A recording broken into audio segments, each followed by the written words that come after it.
Dans la première lecture qu'on avait ce matin, on nous parle du prophète Jérémie.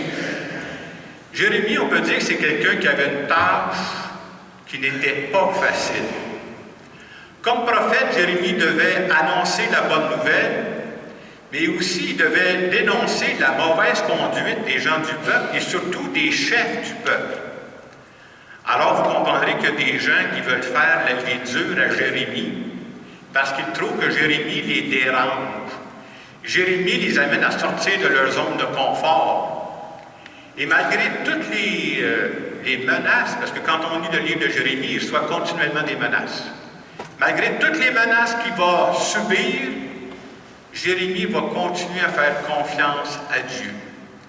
On pourrait dire, si on pouvait résumer la démarche de Jérémie, c'est quelqu'un qui a réussi à surmonter ses peurs parce qu'il avait confiance que Dieu serait avec lui. Il dit, mais je crois que le Seigneur est avec moi, même si je me fais bardasser. Et le message qui nous est adressé à nous ce matin, c'est un peu ça. On a tous nos peurs, on essaie de crier aux autres. Mais c'est-à-dire, est-ce que je fais assez confiance à Dieu qui est là dans ma vie pour surmonter mes peurs? Et quand on arrive dans l'Évangile qu'on vient de lire, juste avant le début de cet Évangile-là, Jésus vient d'annoncer à ses disciples qu'ils vont connaître des persécutions. C'est comme si je vous disais ce matin, vous ne savez pas, mais cette semaine, vous allez faire brasser vous autres.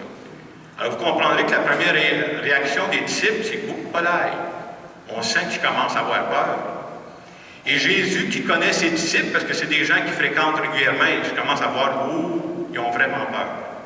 Alors dans l'Évangile d'aujourd'hui, qu'est-ce que Jésus va faire? Il va essayer de les rassurer.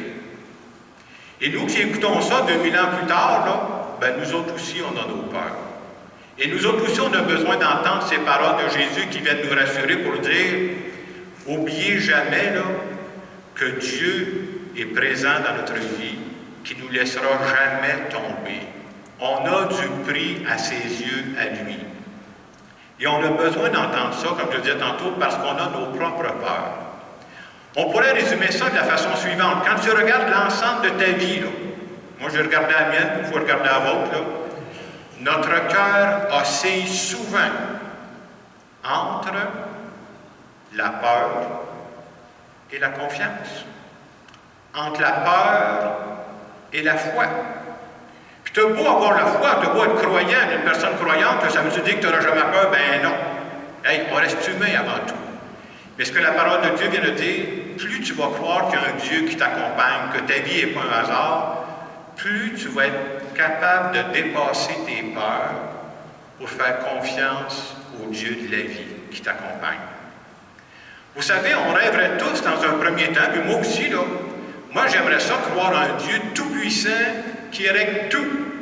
Un Dieu tout-puissant qui ferait que moi, dans ma vie, j'aurais jamais peur. Un Dieu tout-puissant qui me protégerait, qui enlèverait sur mon chemin toutes les difficultés que je peux rencontrer. Mais ce Dieu-là, c'est un rêve imaginaire. Ce n'est pas le Dieu que Jésus-Christ est venu présenter. Et c'est pour ça que des fois, Dieu est tellement déformé dans notre monde. Le Dieu que Jésus-Christ est venu nous présenter, il y a une seule force, ce Dieu-là. C'est l'amour. Le Dieu compris, il n'est qu'amour. Il n'y a pas d'autre chose que ça. Ce n'est pas un gérant d'estrade, c'est pas un... Il n'est qu'amour.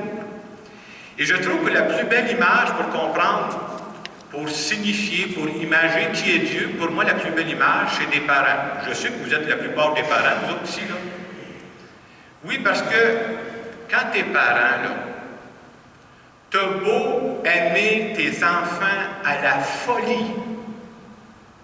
C'est-tu parce que tu les aimes à la folie que tes enfants rencontreront jamais de difficultés? Ben non. Ça serait bien trop beau, hein? Tu dis, je veux juste les aimer. Non, non, c'est pas ça. Mais ce qui est très important dans la vie, quand tu es parent, la chose la plus importante que vous avez donnée à vos enfants, c'est de dire, il faudrait que vos enfants soient convaincus que vous les aimiez. C'est la chose la plus importante. Et s'ils sont convaincus que vous les aimiez, ce que ça va dire, ils vont être capables de dire, même si ce n'est pas toujours dit à voix haute de même, malgré tout ce qui peut m'arriver dans la vie, je sais que je pourrai toujours compter sur l'amour de ma mère. Malgré tout ce qui peut m'arriver dans la vie, je sais que je pourrai toujours compter sur l'amour de mon Père. C'est ça l'essentiel. Le reste, c'est permis de faire des erreurs à travers ça. Et c'est exactement l'image du Dieu de Jésus-Christ. Le Dieu de Jésus-Christ, c'est de... Pourquoi la spiritualité? De se convaincre qu'il m'aime, moi, à la folie. Et peu importe ce qui va m'arriver, il va être là. Il ne me laissera pas tomber. Je disais tantôt à travers ce qui est arrivé à Jérémie, ça s'est passé il y a des milliers d'années, ce qui est arrivé aux disciples de Jésus, ça s'est passé ça aussi il y a 2000 ans. C'est facile de parler de ces peurs-là parce que ça ne nous concerne pas. Mais aujourd'hui, dans notre monde, il y en a des peurs. Puis il y en a de toutes sortes. J'ai pensé vous en partager une que j'ai vécue au cours des dernières semaines. Il y a, je ne sais plus si c'est 2 ou 3 semaines, un matin, j'ai reçu un téléphone de bonne heure pour m'avertir qu'il y avait une jeune maman qui devait accoucher cette journée-là. Elle venait d'apprendre que l'enfant qu'elle portait dans son ventre était mort. Elle attendait, là. On est rendu à l'accouchement. Alors vous comprendrez que c'est des situations très tristes. Sur l'heure du midi, ils m'ont dit, ben, on vient d'accoucher de sa petite fille qui est décédée. Est-ce que tu pourrais venir à l'hôpital? Est-ce que tu pourrais venir la bénir? Et je suis allé à l'hôpital, et quand je suis arrivé dans cette chambre-là, vous comprenez que c'est triste, hein? Puis j'ai fait une petite prière, puis j'ai béni. Il était toute formée, là. J'ai fait un signe de croix sur son front, cette petite fille-là, voilà. Toute formée, tout était prête, sauf qu'elle n'était pas vivante. Lundi soir passé, j'ai fait une célébration pour cette petite fille-là qu'on choisi d'appeler Léa. Alors, ce qui m'a frappé d'abord, c'est qu'il y avait beaucoup de monde, beaucoup de jeunes parents avec des jeunes enfants.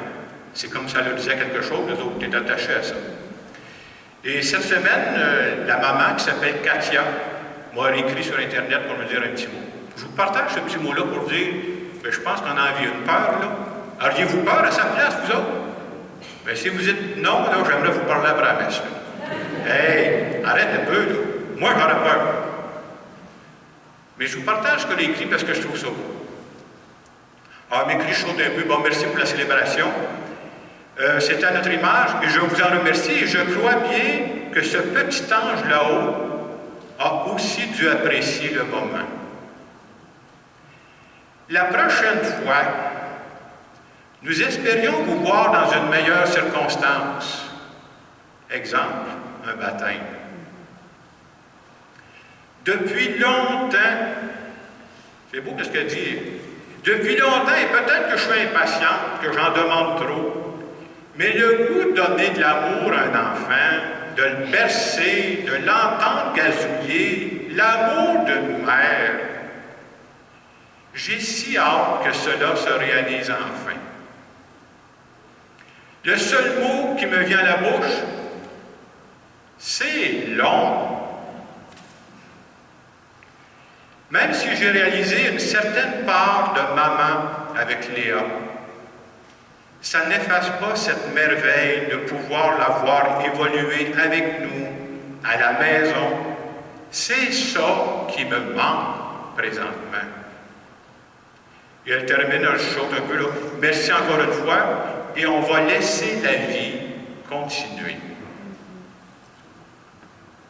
J'ai simplement répondu par Internet un petit mot. Je ne sais pas si vous êtes comme moi, mais quand vous entendez ça, pensez-vous que son cœur de mère est prêt à cette fille-là, à cette femme-là? Là? Aïe, aïe. C'est déjà un cœur de mère, c'est fait, ça, là. Dieu a fait la job, là. Elle a déjà son cœur de mère. Moi, j'ai répondu, Dieu qui a déjà préparé un cœur de mère comme ça, bien, il va voir la suite. C'est pas vrai qu'il a préparé un cœur de mère pour rien, il va se passer de quoi. Et j'ai même dit qu'en fin de semaine, je prierai pour elle. Mais je ne veux pas tout seul, vous prierez pour l'autre aussi, là. Elle s'appelle Katia. Pendant la messe, on peut prier pour elle. Là. On va demander, là, elle est croyante, que ta confiance au Dieu de la vie soit plus forte que la peur qui t'habite présentement. Puis c'est normal qu'il y ait peur, là. Et d'autres genres de peur, il y en a partout, hein. Comme je pensais à ça cette semaine quand je préparais l'homélie, puis j'ai écouté les nouvelles. Entre autres, j'ai vu passer des gens qui ont des inondations derrière moi, là. Vous savez, quand ta maison a été inondée, là, tout est prévu cet été, les vacances s'en viennent. Vous savez ce que ça veut dire, les vacances? Là? Ils viennent de sauter, c'est ta maison. Il y a même des gens dont la maison est inondée, on a envie de leur dire, puis ça se comprend. pas si on va rebâtir, parce que, hey, si l'inondation commence dans 2 ans, est-ce qu'on va rebâtir à la même place? Pensez-vous, dans leur tête, ces gens-là ne vivent pas des peurs présentement? Hey, c'est inévitable qu'ils aient peur, là. Je voyais passer d'autres choses aussi. Dernièrement, on a appris qu'il y a 14 magasins Sears au Québec qui vont fermer. On n'a pas à Saint-Hyacinthe. Moi, je vais à Drummondville, de temps en temps, il y en a un gros Sears qui ferme.